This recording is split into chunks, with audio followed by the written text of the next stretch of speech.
Okay, let's break down a YouTube video called Trump's Perfect Trap. It lays out a pretty wild theory.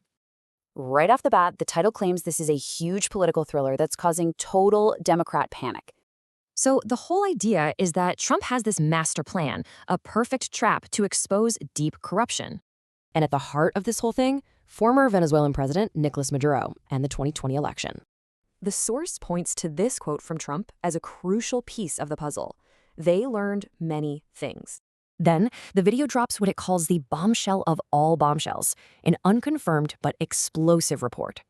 This report claims a secret meeting happened between Maduro and, get this, Tulsi Gabbard as DNI.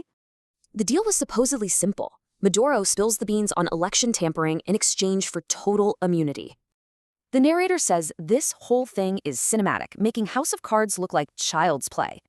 But the video claims there's an obstacle, what it calls the fake corporate press suppressing the story.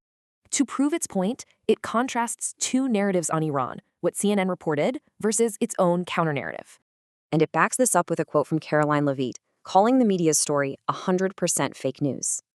Interestingly, the source then uses a CNN poll to show massive cross-party support for voter ID. Then we get this intense quote from Trump about Iran's regime, which the video describes as, well, badass.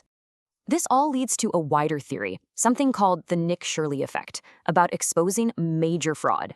As an example, it brings up a California healthcare case involving a whopping $600 million in fraud.